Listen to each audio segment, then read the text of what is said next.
Fan following तेरे यार की, यूके में। चला तुम्हाला शाळेतला कार्यक्रम दाखवतो। प्रमुख पाहुण्याची उपस्थिती झालेली आहे।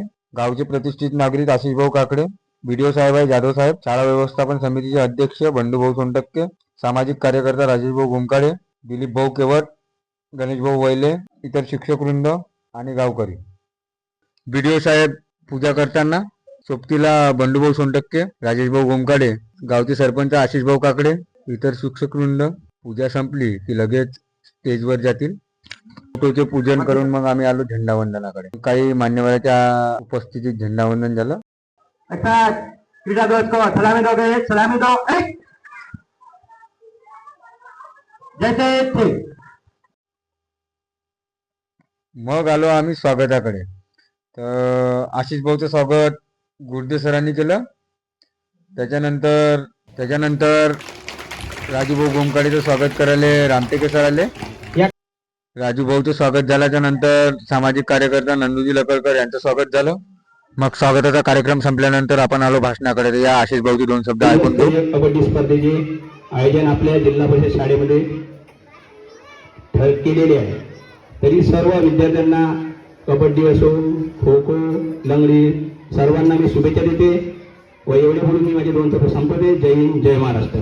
मग ज्या व्यक्तीची आपण आतुरतेने वाट पाहत होतो, शाळा व्यवस्थापन समितीचे अध्यक्ष बंडूभाऊ सोनटक्के, या त्यांना आपण ऐकून घेऊ। त्याला आपल्या गावामध्ये दिसल्या नसत्या आणि शिकल्या नसत्या, तरी आजच्या केंद्रस्तरीय क्रीडा स्पर्धा तामसवाडी गावात आपल्या संपन्न होत आहे। या कार्यक्रमाला जाधव साहेब उपस्थित झाले, यांचे मी आभार मानतो। सरपंच साहेब आदिजी काकडे यांचे सुद्धा मी आभार मानतो। राजीभाऊ गोमकाडे सामाजिक कार्यकर्ता यांचे सुद्धा मी आभार मानतो। गजाननजी शिवरूप उपस्थित यांचे सुद्धा मी आभार मानतो। नंदूजी लकडकर यांचे सुद्धा आभार मानतो आणि समस्त शिक्षण समितीच्या सदस्य यांचे सुद्धा आभार मानतो।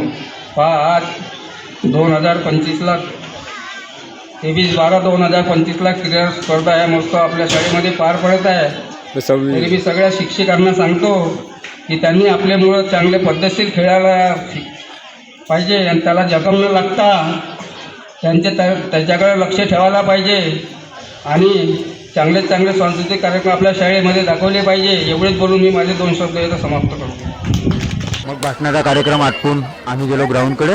ग्राउंडची पूजा केली। या ग्राउंडची पूजा होताच आम्ही टॉस केली। टॉस डोरली हा संघ विन झाला आणि पहिलीच मॅच डोरली हा संघ जिंकला। आणि मग आम्ही बोललो गिरीश भाऊकडे। चल गिरीश भाऊला ऐकून घेऊ। आता इथं कार्यक्रम चालू आहे आपल्या शाळेचा। बीडीओ साहेब आले होते, तर कसा का वाटतं तुला या कार्यक्रम? कसा वाटतं? कार्यक्रम चांगला आहे। काही त्याच्यात असं प्रोत्साहन भेटलं पाहिजे मुलांना आणि क्रीडा म्हणजे आपल्या शेतामध्ये वाढ झाली पाहिजे। जेणेकरून पोराचा शारीरिक विकास, मानसिक विकास, समोर अजून आध्यात्मिक विकास होत राहील। आणि बीडीओ साहेब सांगून गेले आपल्याला की इथं तालुका लेवलवर म्हणे, तालुका लेवलवर सरपंच म्हणे आपल्या गावचा तालुका लेवलवर नाव चालून राहिलं म्हणे। जिल्ह्याच्या पातळीवर आज आपल्या नावाले बक्षीस लागायचे चान्सेस आहे, गावाले बक्षीस लागायचे चान्स आहे म्हणे। तुला काय वाटते? वाटायला पाहिजे। अख्ख्या तालुक्यात असं गाव आपलं नाही आहे। आणि मला मी 8 वर्ष काम केलं बचत गटच्या ह्याच्यात। पूर्ण गाव हिंडला पारशी तालुक्यातलं। एक गाव असं गाव नाही आपल्या गावासारखं। अन्नापूर राहणार भले मोठे गाव असतील, ह्या राजकारणापायी पूर्ण गावाचा विकास होत नाहीये। आपला गाव असं राजकारणी आहे, पण ज्या ठिकाणी विकास करायचा आहे त्यांनी विकास होते आणि करून घेते।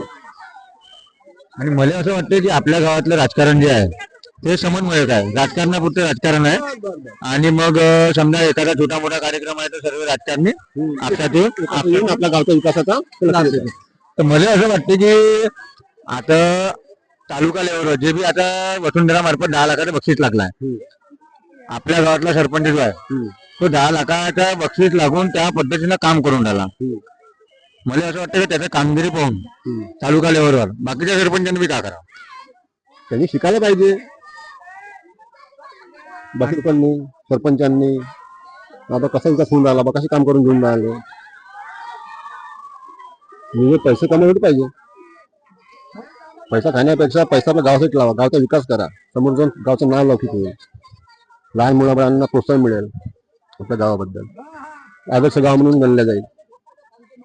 धन्यवाद गिरीश भाऊ, आपल्या मुलाचे मार्गदर्शन सांगितल्याबद्दल. चाल रे, पुढे भेटू.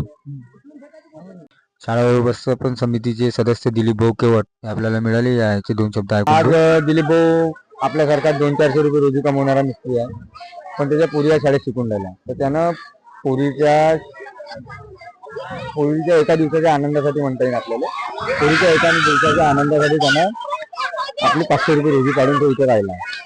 तर तो सांगा ना आपल्याला काय राहिला. कबड्डी करायची. आता आपण आलो रामटेके सरकडे, ते माजी शिक्षक रामटेके सर आपल्याला सांगतील आपल्या गावच्या शाळेबद्दल आणि ढोरलीच्या शाळेबद्दल.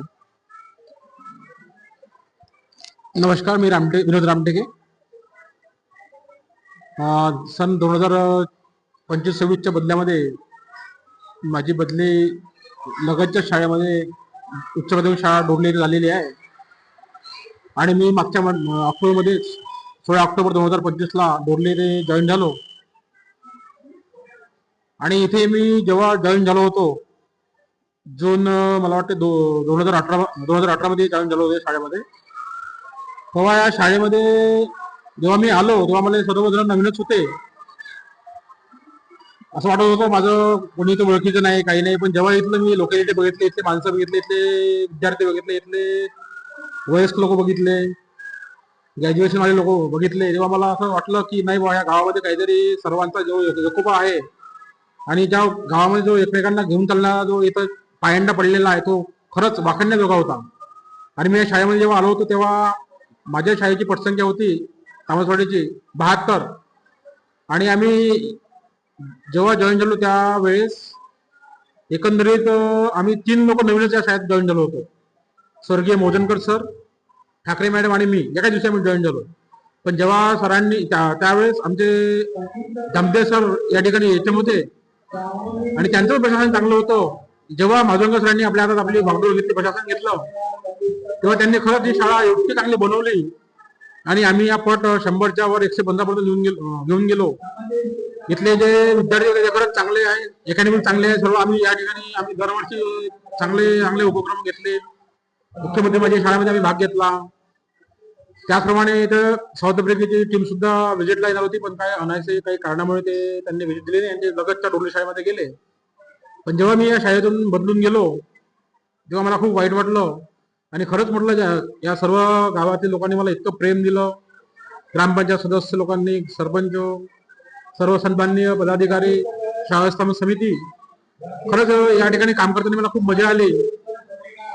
आणि असं खंत वाटत होती की मी असं वाटत होतं याच गावामध्ये माझी इथंच राहावं मी आणि याच गावामध्ये माझी रिटायरमेंट व्हावं, असं मला मनोमन माझी इच्छा होती.